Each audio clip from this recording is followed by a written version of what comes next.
قدوميها جاليدا كونفور قبل كينيا عبد الباري عبد السلام يحبنا كتسن حزب النوادي عدالة وكجير الدجان كونفور قلبت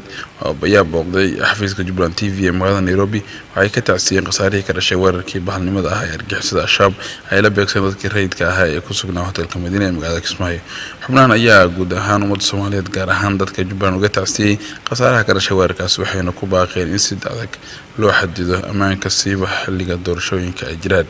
waxaana sheegay in loo baahan yahay argagixisada al-shabaab dhinac looga soo horjeesto kuwaas oo banaystay daayinta dhiigga dadka Soomaaliyeed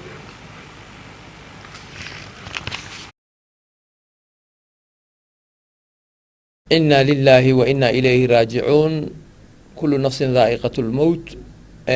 waxa way maxaa la jiray geerida naxdinta leh oo shalay ka dhacday galabtii maxaa la jiray hotel ku yaala Kismaayo hotelka cascas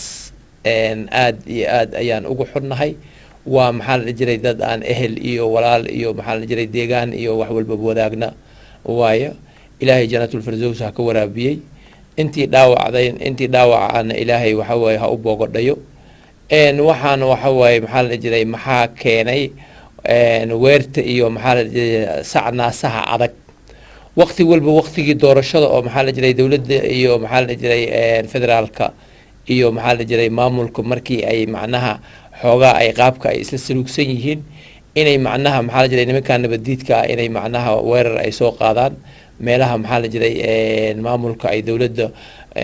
madaxtooyada oo maxaa la jiray villa Soomaaliya waxay diidan tahay inay garab ku siiyaan shabaab waxa keenay in la isweydiiyo ayay u baahan tahay marka waxa way dana siyaasadeed in shacab Soomaaliyeed oo maxaa la jiray oo hoteelada iska jiifa lagu laayana waxa aqliga caafimaadka qabayay oo la ogolaan kara maaha arintan baydo waa dhacday sida hadda ustaadka horteyda uu sheegay ayadoo doorasho socoto oo maxaa la jiray muran siyaasadeed oo maxaa la jiray adiga ma lagu dooran karo soo noqonayo muxtaar leeyahay haddana Axmed Madoobe waxa way doorashada ha galin la leeyahay oo maxaa la jiray asagana shalay maxaa la jiray meeshan asaga nabadeeyay asaga ummadda walaalaha oo diriska walaaleeyay oo ummadii oo dhan maanta waxa way jilaa ay jireen oo maxaa la jiray maanta Kismaayo ay ku siman tahay ilaahay ka soko waxa way maxaa la jiray mahadaas waxa iskale maxaa la jiray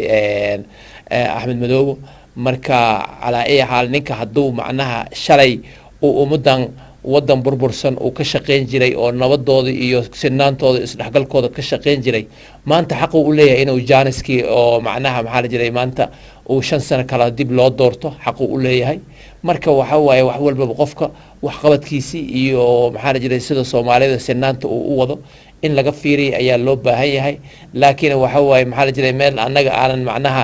gaari aan steeringkiisa wadanin wadada ma maraayo wax shaqeyn kara ma marka insha Allah doorashada soo socota haday bilow tahay